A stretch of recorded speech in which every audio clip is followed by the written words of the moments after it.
at a Corki Nico lane versus a Yunara lane of some type. Yeah, it could be the way. Unless DPLUS decide to lock away the Nico now, assuming that it is high enough priority to do so. You can always pick the Alistar into it. It's something that Keria has done in the past to a fair bit of success.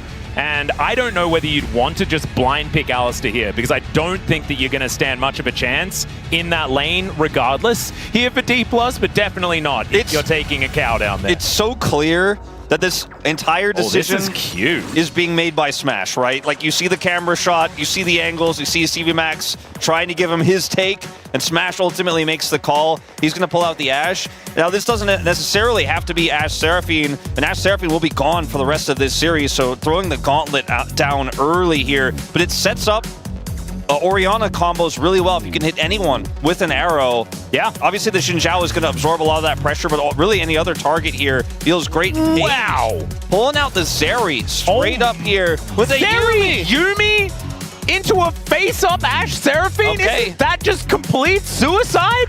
It is definitely a huge risk, I would say, in this draft year, and it's a statement from T1 to say Smash is, Smash basically 1v9 and pulled DPLUS across the line in their series against DNS to get here.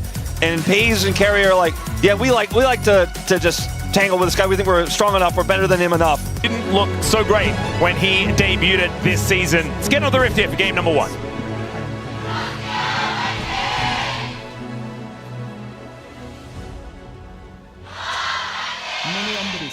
All right, here we are, ladies and gentlemen, onto the Rift for game number 1. Wolf, how does T1 start a team fight? Well, it's going to have to be very carefully, I would say, and with a lot of strong zoning from Doran. Because when we get into these team fights, obviously they don't have a traditional engage. They don't have a Nautilus here. There's no top lane that can go for a flank to set up the engage or get onto the back line. Not to mention that their main target, the Ashe in this case, has some pretty good self-peel in the fact that she's got slow, she's got her arrow, she has a Seraphine that's going to be on top of her, and then there's a Jarvan, who put Cataclysm up, and there's an insane Cassante front line to fight through as well. And so, it's tricky. But Faker can also be the one who turns fights. If all the tools are down here for DPLUS and FaZe isn't caught, then the engage is I press R on Zeri and I kill all of your health bars. Yeah. And if you can't lock me down, by the way, there are a lot of tools to lock him down. You can't lock me down, then I will wipe everyone. And that's why this comp is looking like if we took the nameplates off, we'd be like, well, this was not the choice I would. Yeah, no. Wouldn't be the one I would have made either. With all of the Enchanter bans, though, it was going to be a very difficult situation if T1 did want to try and win the lane. So instead, I guess what they're saying is, well, we're going to lose. Mitigate. Let's lose with something that's going to be able to figure stuff out later on in the game. And we all know it was something that was coined by you yourself, Wolf. That is, the Zeri can always get certified. It does not matter how the laning phase went. If she picks up a triple kill in the mid game, you could just be up the creek, as it were, paddleless. Now, I think there's a lot of responsibility, let's say, on Oner in this game to be able to really, first of all, go for aggressive plays in this bottom lane to relieve the pressure here, to also then be able to buy space and threaten Showmaker so that FaZe can get into the position he wants to. He'll then have to be able to get past the Seraphine ultimate, make sure he doesn't get comboed there. He obviously took Cleanse, and I think we will definitely see some itemization later on in this game that is about doing massive team fight. Like, we're going to see Runans, I think, in this game from FaZe for sure. And he's just going to have to basically 1v5 team fights after the engage is down. So his teammates need to make sure he can do that. And when he finds that angle to press R, he better hope he hits the targets he's looking for. Yeah. And it's crazy because we have 3 AD carries, I think, in the LCK right now that we really consider to be this type of playstyle. And I don't put Ruler in this conversation because he's a little bit too well-rounded.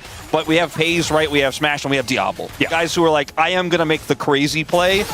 And they are really saying they're doing it right here, right now, in game 1, as we have no Oner here in this bottom lane. He's just saying, good luck, FaZe. Just farm it out. You'll be fine. Yeah. Figure it out, guys. You can get there.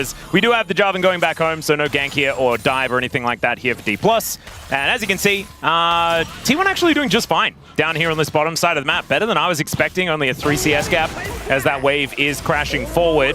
But an even game still feels like a pretty good one because I just don't understand how this composition is going to work later on in the game. Here for T1 and DPLUS, very obvious. It's level 5 here for Faker, not going to be throwing Showmaker back, but he takes a lot of damage as he wanders his way out, refusing to press Flash. That was a lot of damage indeed, and obviously used his teleport already. Xiu manages to find the knockback on the Q. Wants another one here as the Scrap Shield will silence Doran. No, the Flash, and he misses!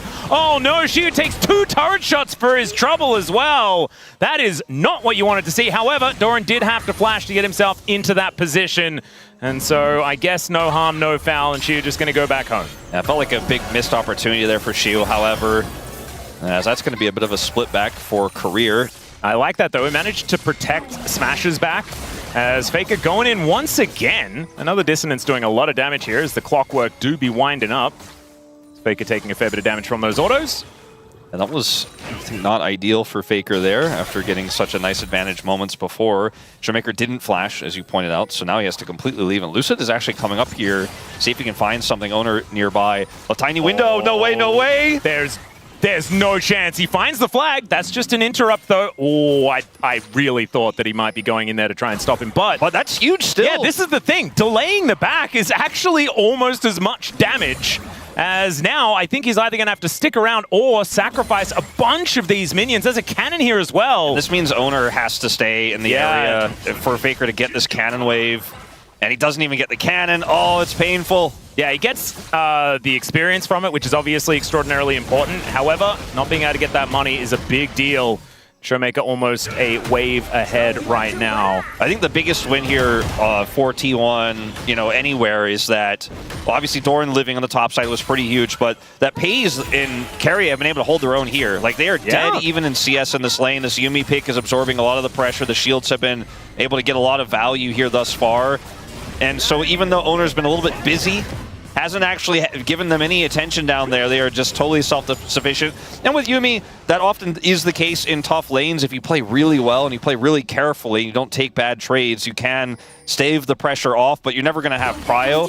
And so far, that hasn't mattered yet, really, here for T1. So this pick, thus far, even though it's a little bit unusual and very risky, is definitely doing its job. Yeah, it's kind of working out. As Equalizer down here towards the top side of the map as Xiu. Down to about 300, but he's got the all-out. He's also got a Jarvan, so he should be all right here. Health advantage to Doran means if this became a 2v2, don't think it would be what she wants to see. That's not going to happen, though. As we have junglers on the top side of the map. Ow. Yeah. One thing that is actually really cool about this Ash Seraphine lane, beyond just the fact that it is very, very good in lane, is Hawkshot. I mean, Hawkshot is just such a ridiculous ability. The fact that they were able to use it to spot out any potential level 3 ganks that we have seen some Xin Zhaos actually go for. Things like this does mean that you're not only pretty oppressive, but you're also very, very safe there towards the bottom side. So no real fumbles just yet, as the Prowling Projectile is going to go a little bit wide here. Keria still trying to get his eye in onto that one. Great beat drop is going to come on through there as the heals come down, as Keria's just dead. There is first blood over to Smash. He gets exhausted from the grave. Career learns. is now alone. So you stop that detach, or attach rather. Once it's detached, you stop the attach, and he missed almost every beat drop until the one that mattered. Yep. And that is what you got to do. FaZe taking a lot of damage here as well, as the high note will be avoided. Flash out there so that Showmaker doesn't get hit by the Emperor's Divide, but really good ulti from Faker to make sure that that Summoner spell did finally have to get used. Yeah, and that's pretty massive because obviously in a follow-up, he's not going to have it, so Faker didn't have to flash to make the play happen, and had Showmaker tried to make something of it on return there, Oner was going to be able to flash on him and take him out. Showmaker doesn't even ult, just plays very respectfully. So Keria detaches here. And for what is the question we're always asking. We ask the same question to Career. Like, he wants to get one auto off? All right. FaZe gave a little bit of a frustrated shake of his head on the player cam as well right after this. I think that was definitely, I don't know. It's happened to Career, it's happened to Keria, now it could happen to anyone, I suppose. Yeah. But good punish from Career, let's say that much. Justice for Keria, man. Maybe it's just Yuumi. It's just really, really hard to stay alive in lane. Keria has obviously had a lot of experience on this champion, but it wasn't really the Guma Keria type move. Remember, they were experimenting with Siva Yuumi and things like this back in the day, and it just didn't quite work out. So it's never been like, oh god, Jin Yumi. Oh, Yeah, no. I shudder to think. Thankfully, it's fearless, so we never have to see it again this series from either player. So that's good, you know? There is at least that one. As Lucid parked himself here on this Phaelite, as Oner is going to make the wind become the lightning. It's always been the thing that people say about Keria, even people who are not rooting for T1, is like, well, it's such a waste to see him on this champion because he's a mechanical god, right?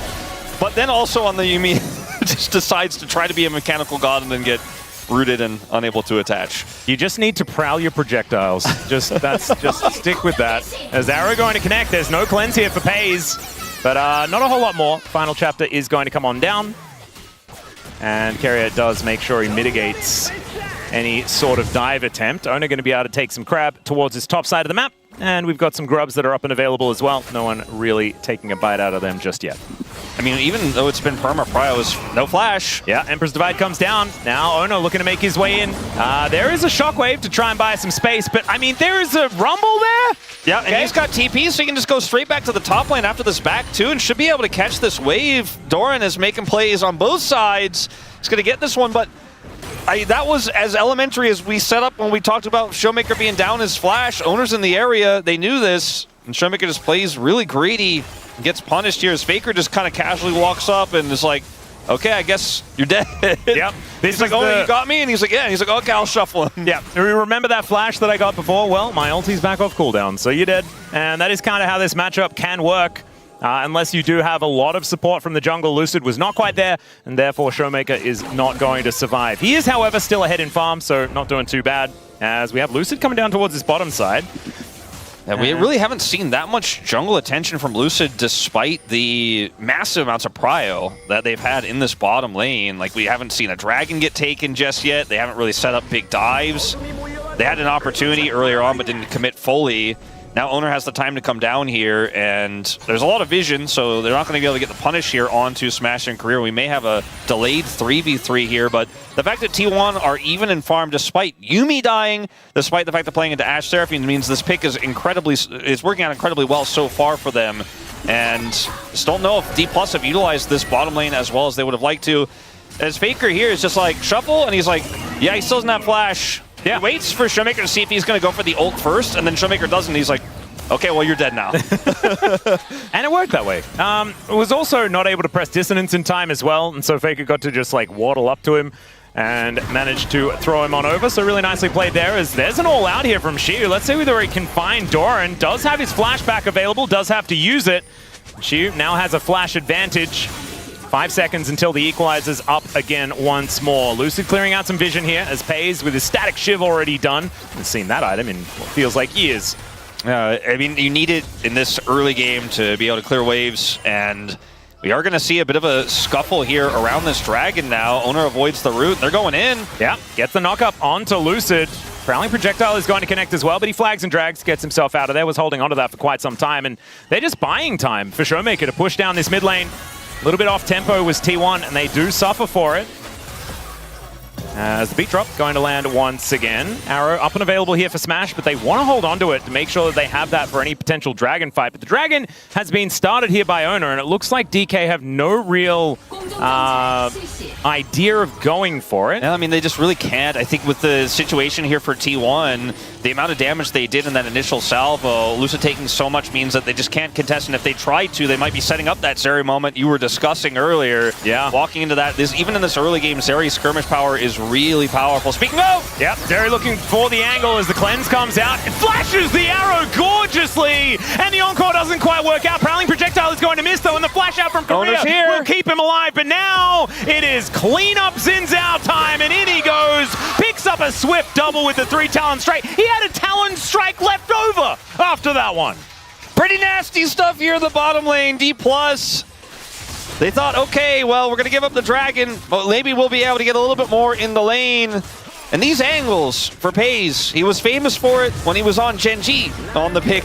And he's certainly showcasing why here again, as Doran does not have flash. He doesn't. And he also probably doesn't have his life either, as Shiu comes on over. That's a dissonance to complete the kill, and Oner not quite here in time. A little bit of an overstep. I'd say overstep. He is in his own jungle, but Doran just not really allowed to be there. I think maybe just trying to head back over to maybe set a trap there with Faker having his ult available, but they're just his friends weren't close enough for him to play that way. As FaZe is going to now kind of clean up his mess here in the top side of the map. But this is the level 6 Zeri all-in angle that you see in a lot of matchups. Doesn't have it at level 6 in this case. The flash over the arrow. The encore isn't enough. Is Showmaker just going to die as well? We getting that certification I got my paper out. I got my paper out. I'm a little bit worried about this one. Is now Smash looking to try and get some arrows into Faker here. Is in a little bit of trouble. Lucid comes on over. There's a great Crescent Guard, but I think Faker is still in a lot of trouble. Lucid going to be the one to pick up the kill. Keria thankfully stopped auto-attacking to make sure that he doesn't take that one. But this is the big problem, is that FaZe Zeri situation on this top side of the map at the moment. We said it before, it doesn't matter how difficult the lane can be. If he starts to grab a couple of kills in this mid-game, now I have to say goodbye to that cannon. I'm a little bit concerned about what happened in the mid lane there. We'll have to go back and see exactly how that eventuated. As we'll go to this play first. So Showmaker just way too far up here, greeting. FaZe gets over the wall, has a Yuumi on his back, and gets the slow. Yeah, that's just 400 gold. By the way, he has his quest completed, so the fact that he's in top lane, there's no detriment there, and he's getting the extra gold from the takedowns. As Faker misses, and then flashes immediately, now doesn't have his flash, and the Jarvan shows up, and he's still trying to play through this with Oner. A lot of greed. Oner's, unfortunately, Crescent Guard isn't able to push Lucid away the way he wanted. I think Faker was likely dead either way. A little bit unfortunate there. Not going to quite find the shuffle. So Smash keeps himself alive. Now, FaZe does have Oner here alongside. This is one of the good things about the Yuumi now that we're into the mid-game, is that Yuumi pairs very well with the Xin Zhao at the same time, so you can really empower Oner, who is very strong in his own right. That's a flanking TP. That's a big old flanking TP, and Showmaker took a little while to get there as the arrow is going to connect. There's the flag and drag. Encore connects as well. That is all the CC, but Oner didn't get hit by any of it, so the Ashe is just dead. Keria down as well, and if you hadn't written it already, Wolf, I think it's time to write the certification note now. I've got my crayons ready. It's signed. It's already been sent in. Kespa is notarizing it as we speak. I think this one is a Zeri game for the books, to be sure. One of the biggest FaZe ones so far of the year. And you asked me what the engage was. It turns out it's just Zeri kind of being near the enemy champions at this point, and obviously this is another issue here, as Showmaker is once again up too far in the lane, gets a two-man ult, but what else is he going to do? And then here, Oner is here, so this is a 3v3 fight. Obviously the Yuumi gives you so much power here, so when they decide to go in on this arrow, look at this, he doesn't take damage. He's still not really taking damage. Oh, he's charmed. That's cute. He kills people. Yeah. And the enemy AD carry is dead, so there's no damage. And he just kills whoever's left. Lucid's like, can I do something here? He's like, no, you should leave, or I'll kill you as well. Yeah, this is the thing. They did manage to get onto the Zeri, but like, that's a 2-0. It was a 2-0-1 Xin Zhao at the time. Like, you cannot ignore Oner. He has Runins now. He is ready to just make all the health bars disappear. Doran has outdamaged him so far in this game, so there's that. But he has been hitting a Cassante many, many times. And there's a big old shield to get through when it comes to that guy. As at least DK, like, I mean, they can defend this turret quite comfortably, things like that. We haven't seen a first brick just yet, but it's a 2.3k gold lead, and I just didn't expect T1 to be able to make it to this stage of the game with a minor deficit, let alone a lead. Like, it's kind of insane. So FaZe now is just running amok on the map, and maybe you're exactly right. Maybe FaZe is just the engage. As all right, there is an engage from Shiu as well, looking for an angle onto Doran. He is just dancing on the equalizer, though, as the Flame Spitter comes on down as well. Flash out there from Doran, and the flash from Shiu is not going to work. It's a solo kill, as now Showmaker looking to try and come on through here. The arrow is not going to quite connect, as there is still a shockwave here. Showmaker still trying to find it. Another flag and drag comes down, but the final chapter is still there. Ulti from FaZe. And look at this. It's basically 1 versus 3, because it's a cat. It's kind of half a champion, but still they're standing their ground. I mean, this is absolutely crazy here. He does not care. Showmaker eventually gets the kill onto Doran there on the top side without using his flash, without using his shockwave. So that's the only piece of good news here for DPLUS. But it's Herald just going to drop down here and take this mid turret out at 18 minutes. T1 swimming in gold, and all of it on their major carry here in Pays. A second charge here will give even further plate gold over to this bottom duo, and they'll get the whole damn turret, Atlas. Oh, dear. Okay, looks like not quite. Not quite. I mean, that one's certainly set up. You know, like the cooking show, like this is the one I prepared earlier. Yeah. That's what this turret is. That one you just need a stiff breeze, and that one will be going down. So 4,000 gold is the lead. God. I really thought that with this draft, this setup, oh man, this is Doran. He has his Haunting Geist, which is actually insanely high value in extended fights like this. And the Equalizer did so much work. Then this flash, he gets the slow, and that's the end of it. Yeah, it was a flash harpoon as well. That was so sick. As soon as he flashed and hits the harpoon as a slow, that's when he calls, I got him, I got him, I got him. And then we get to see it from the Showmaker perspective. Doran also avoids the arrow. Yeah. Still, Showmaker is able to come on over here, refuses to use the ult, as Doran just does his very best to light him on fire, but Doran, it does not quite work. Gets like 3/4 of his health bar. He just took to the top lane. Showmaker's probably not too happy about that either. As another turret goes down. And I was going to say before we got into that replay, like I kind of thought we were going to see this really hype game where he has to make all these crazy outplays. He's already made a few good plays, right? But I thought it was going to be Smash versus Pays on display, all the CC, all the setup for DPLUS. Like, how does Pays outplay this? And now he's just so big that I don't know if it matters. You know, with the role quests coming in, 80 carries get so much gold. When they get ahead like this, they just start to balloon. And they also do more damage than they used to. So if you try to engage on him now, maybe he just kills whoever engages. Like, nice try, Jarvan. And he just 100 zeros him with the Yuumi on his back and takes no damage because he's got a huge shield as well. And Oner is just chasing Lucid out of his own jungle here. You can see Showmaker now getting closed in on his Pays. He really wants to kill an Orianna, and he might just be able to do so as Oner with the Crescent Guard does come on down, but Keria is there. Arrow is going to hit his own teammate, but there's the knock-up onto Oner. He's put inside the little pen here. That's very cute. Great encore, but the cleanse is there for Pays, who's just going to end Smash before he could do anything. Oh, God, it's one of these games, isn't it? As finally, the Zeri will go down, but not before picking up 3, 2 of which he grabs the kill credit for, and DK just reeling after that. It's almost a 5,000 gold lead, and I was wondering how the engages were going to work. I guess just walk at them is kind of the way here. Well, the thing Sand Soldier is going to disappear. When you're basically a fountain laser, i.e. done by the way, when you're basically a fountain laser, like Pays is in this game, and he has so many resources, you can see the moment where he calculates like, I guess my only way out of this is to kill all of them. As he's already used his dash over the wall here. He's like, Oner's buying a lot of space for me. This is kind of an unfavorable situation. They're going to collapse on me. What if I just go in and start getting the health bars low, or the health bars already low. I just need to go in and start killing the damage. Let me kill Smash. If I kill Smash, like no one can kill me, right? Gets on top of Smash, kills him, and then Xiu can only really help kill him because they have the turret, and they have enough CC to hold him under turret. If he doesn't get under turret there, that fight probably continues. I think T1 continued to actually force the issue there. And they almost did, because Lucid almost went down underneath his turret beforehand. That did go down, as we said. It was prepared earlier, and so that is going to fall there as well. So 5,000 gold still, I mean, it's not like it's changed the lead or anything like that, but Smash has got like 2 and a bit items, you know, building towards his Mortal Reminder. Does not feel like the 80 carries are on even footing, even a little bit. The damage that Showmaker has is really, I think, if you're a DPLUS fan, what you're praying is going to be enough. Like, if you can get one big R button pressed on, with Q and W as well, you know? All 3 of those buttons get pressed on Pays, and there's a flag on him, maybe you kill this guy. Well, looking for an arrow onto Faker. They will be able to find it. Shockwave is there for Showmaker, and he does press that button. Cataclysm comes down, but it doesn't stop Faker from getting out. His flash does come on through. There's the flash over the wall, and there is the Jarvan picking up the kill. The rest of T1 looking to come on in here, though, as the teleport from Doran does get him up, but the teleport out from Showmaker will allow him to escape, as now Pays and Keria looking for the angle.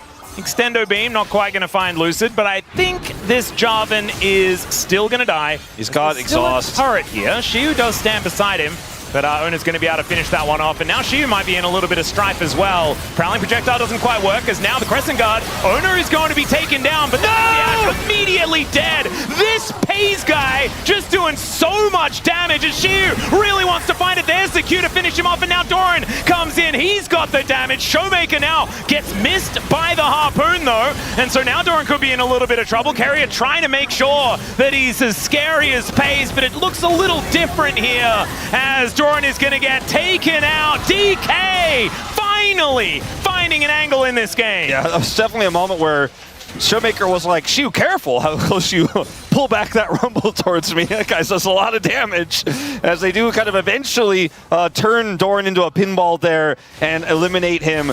All right, so at what point does happy gaming become sad gaming here for T1? No, I think it only ever gets to happier gaming. Because at this point, okay, Faker gets caught here, and I thought, okay, he's probably just not going to flash. He'll buy some time here. Does flash to buy space because Oner is coming up, but he's not there in time. Pay's obviously looking for this play here on the follow-up as Lucid is on the wrong side of the map. And then from here, did we really need to do this? Like, Oner obviously goes for the all-in so that Paze can get that damage done. They end up deleting Smash, but there's too much damage here. There's too much CC as Paze eventually gets taken out. I mean, and then Doran is actually a real tank. And so it is more difficult for Paze to kill him, at least, as we got another fight going on here, as at least TK are able to take a dragon. Let's see whether they can actually keep themselves alive, though, because Paze has a kitty cat, and he's not afraid to use it. Keria now completely separated from the rest of his team, does find an encore onto Faker, but now Paze wants to skate his way in, and just an extendo beam is going to be enough to take down this Seraphine. So a little bit unfortunate positioning there for Keria, and he's just going to fall. And now with one dead, did T1 just do Baron? I think it's a little bit tricky here to try to pull that off without a little bit more setup. Like, they don't have a ton of vision here in the banana brush. They're going to maybe try to set that up now. Baylight hanging out, and then...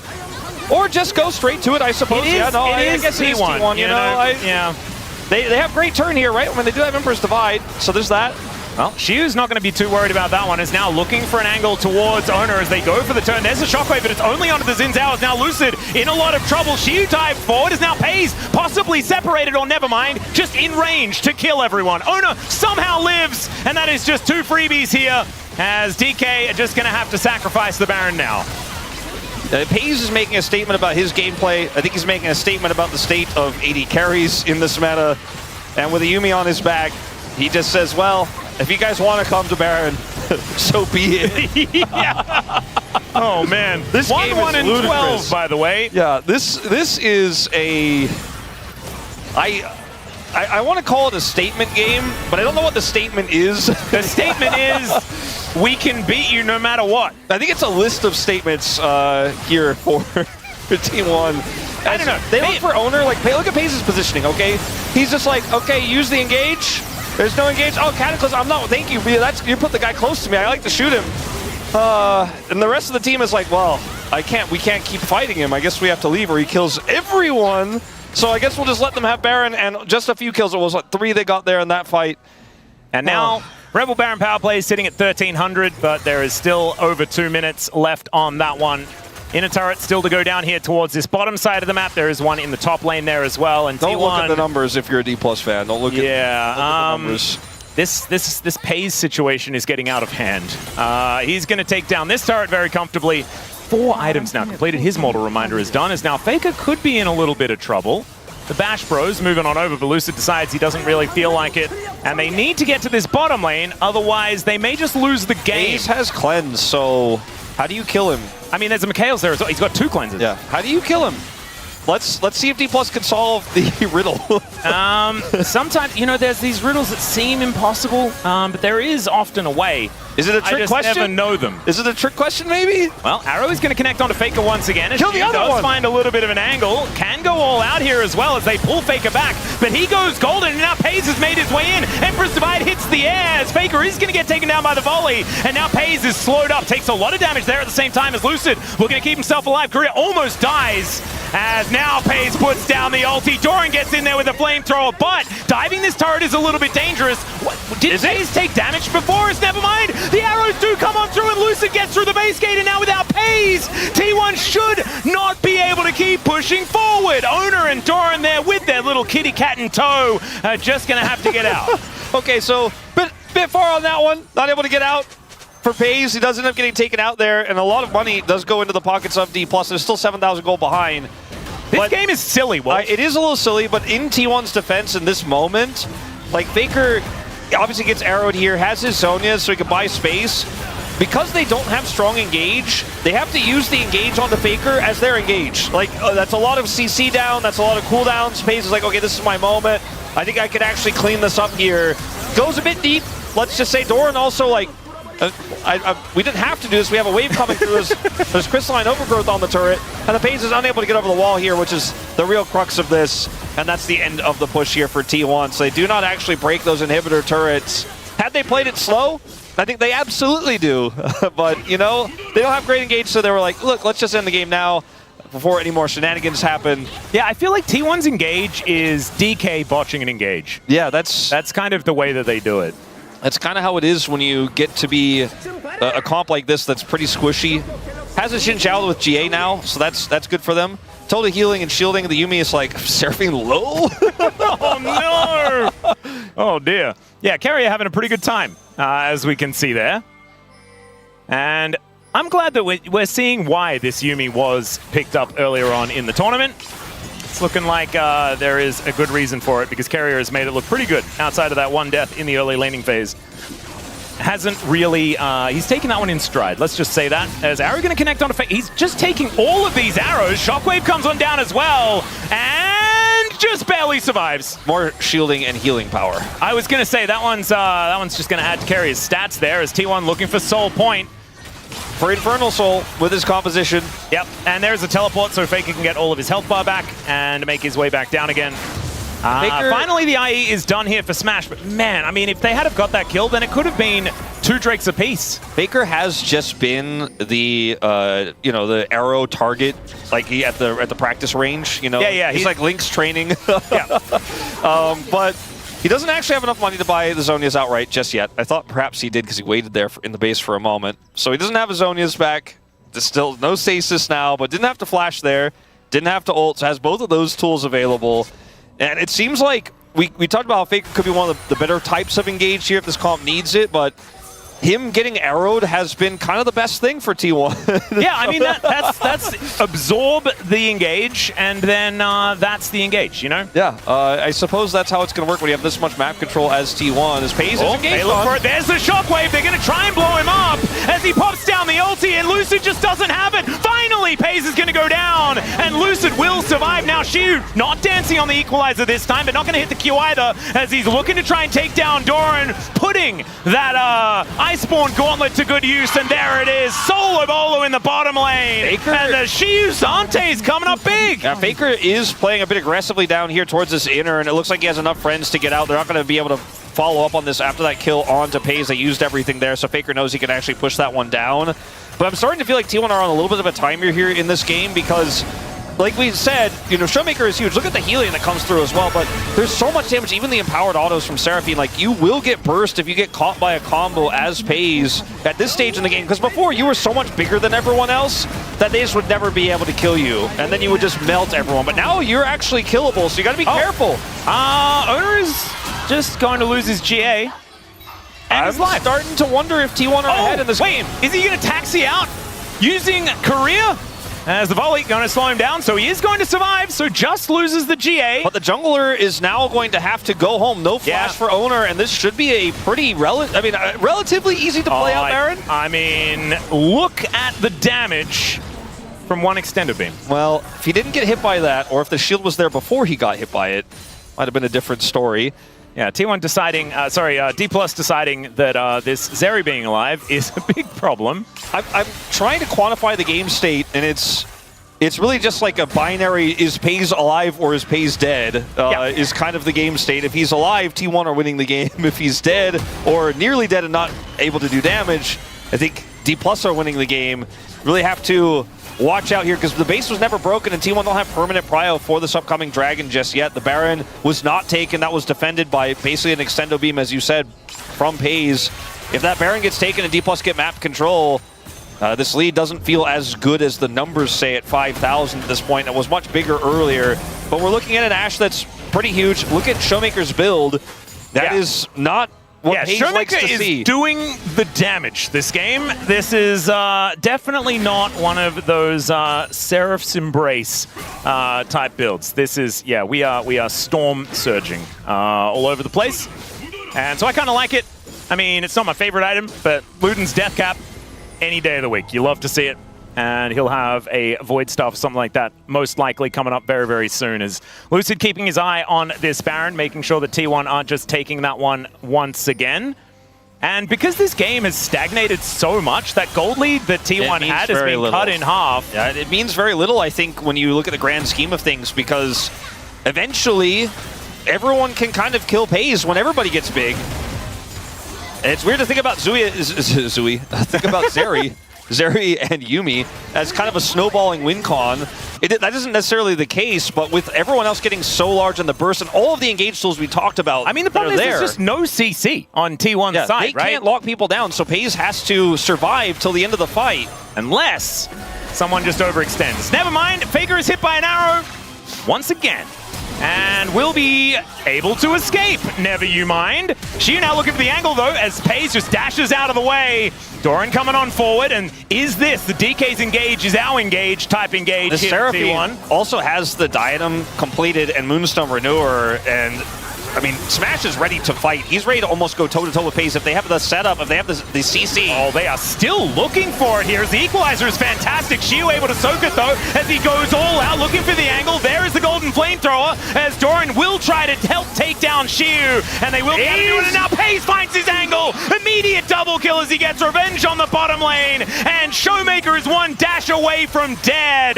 The little zaps onto the minions, not going to be quite enough there, though, so at least the Orianna can pirouette her way out of there, but I think they're going to be pirouetting their way out of this game as T1, they find the angle, and they will take down DPLUS here in game one. DPLUS get a little bit impatient there, and the equalizer from Doran gives them enough space, and that is the end of it. Yep. T1 with a composition that I was